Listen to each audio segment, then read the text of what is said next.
Welcome to the Technology and Design Symposium. I'm your host, Terrell Hussain, and we're continuing our series from the Boardroom to the Blackboard, looking at my journey into exploring work opportunities within the K through 12 educational market. Last time we talked about elementary school. Now it's on to middle school. First thing about middle school is the hours. The hours change. Instead of being there, having to be there at 7:15 or 7:30, you go from 8 o'clock to 4 o'clock. All right. So that was a little bit better. You still get off a little bit before traffic actually is kind of the cause of traffic is these kids getting out of school. So, traffic has picked up a little bit because all that. And the other part about it is the kids themselves, man, I really like this age group. I'm not gonna lie, man. They're one of my favorite age groups. That's the primary age group of kids that I would coach. Playing flag football and basketball.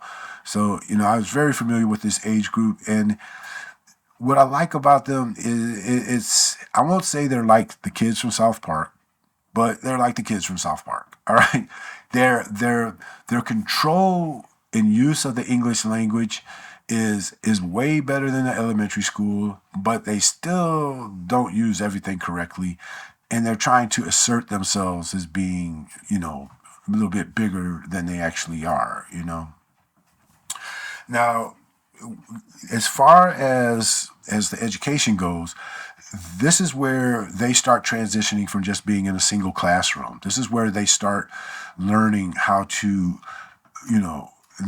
they acquire agency, that they have to go from classroom to classroom, go from class to class to study a specific topic. And that in turn is also a little bit more of how the teachers are specialized by the curriculum that they're teaching.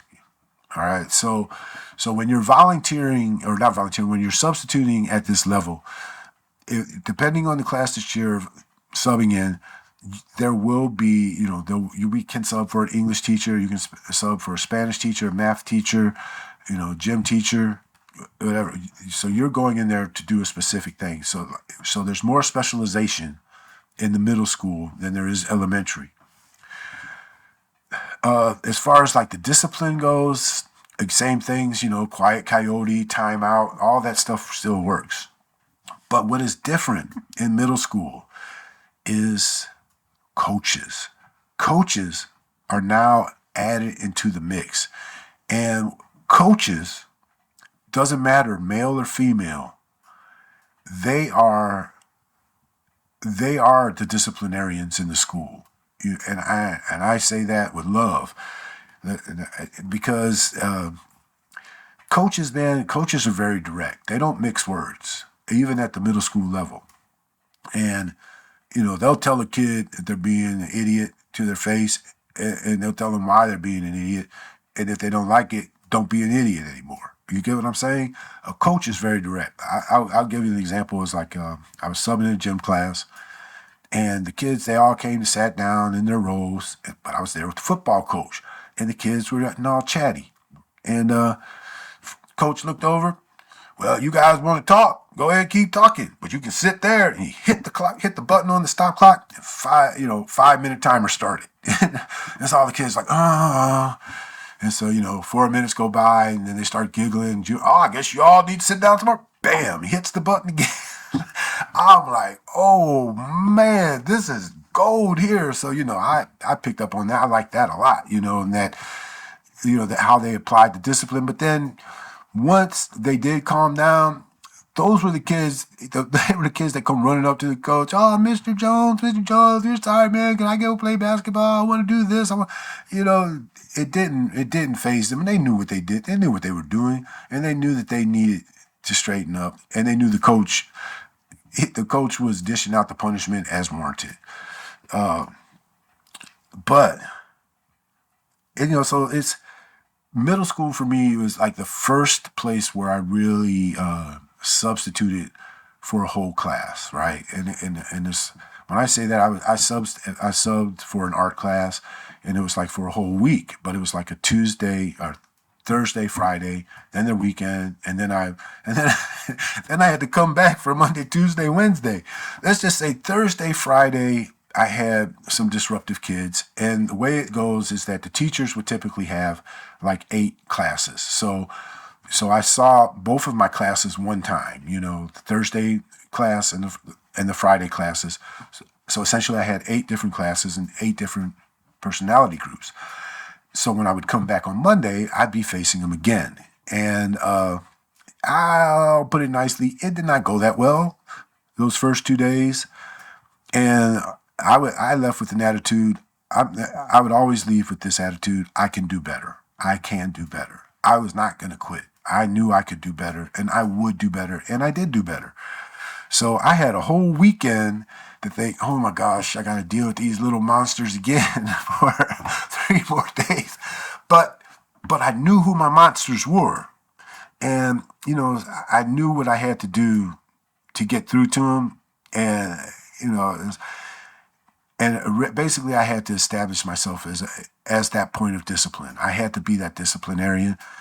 And I had to take the kid aside and say, hey, man, you can't keep acting like this in my class. I can send you to the office if you want to be that way. But if you want to be here and participate in art, and that one kind of messed me up too, because like art, how can you not, if you sign up for an art class, how can you not want to do art? I mean, I don't know. But anyway, so, those following 3 days were actually some of the best 3 days that I had, and I really was able to connect with those kids, to that, like say when I came in Monday, a lot of the little girls came running up, oh, Mr. Lissane, I'm so happy you came back. You're my favorite teacher. And it's like, oh, that's so nice.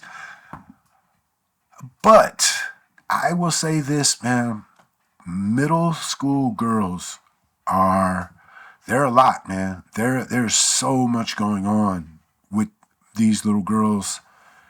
It's like they're going from 10 years old to 50 or something, man. They're great kids. I love the kids, man, but they have so much going on. They don't even know what's going on. And the other thing to consider too is that girls grow faster. So a lot of again, as I said earlier, you figure that 75% of the teachers in the school are going to be women. And the younger, new model women are taller than the older model women. And so this is where you have kids that are towering over teachers. That's when they first start getting bigger than the teachers. And, so that maintenance of discipline is really, it's a little bit harder for some of the women teachers. Granted, I've seen some women teachers, man, that could just, they could freeze ice in the desert. You know what I'm saying? It's that, that teacher attitude. And that's getting that teacher attitude. That takes some work. You're not going to get it instantly. And don't expect to get it instantly. But, do expect to grow. All right. And, so as I was going through middle school, I had so many touchy moments, man, with them kids, man. I love those kids to death.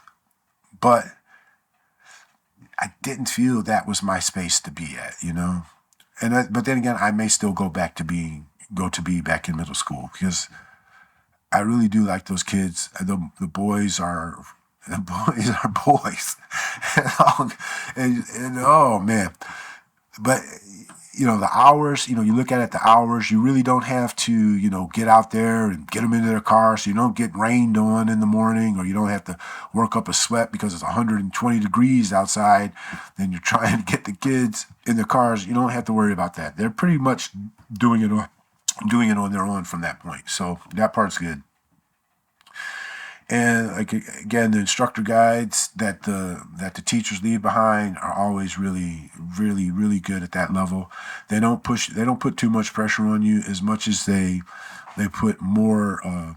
They want to ensure that the kids have something to do while they're in class, while they're in school, and that's the main thing. Sometimes, like gym classes were very eye-opening too, because this is where you start seeing kids that get on the athletic track. Athletics. And see, athletics is a little different also because all the kids that do not participate in athletics only get recess or get gym essentially, and gym is kind of disheartening, is because a lot of times what the kids would do is they'll just sit along the side of the wall and play on their phone or play on their laptop. I left that part out. Like by the 5th grade, every kid has their own laptop, and that's a huge difference right there. And but athletics, you learn a lot about the basics about the sports that you're playing, that you're participating in, and you also get a lot more opportunities to interact with coaches. And the coaches are not going to pull any punches. They're going to be very direct. And I feel that the athletic track really benefits young boys in their maturity, helps them to get more mature, and helps them learn the consequence of their acts, because you don't get grades, you don't play. And that's a good lesson to instill in these kids very early. So with that, we're going to end this episode, and next time we come back, we're going to look at high school. And thank you for listening. All my alarms are going off. This is the Technology and Design Symposium. My name is Terrell Hussain. Please like and subscribe. We're out of here.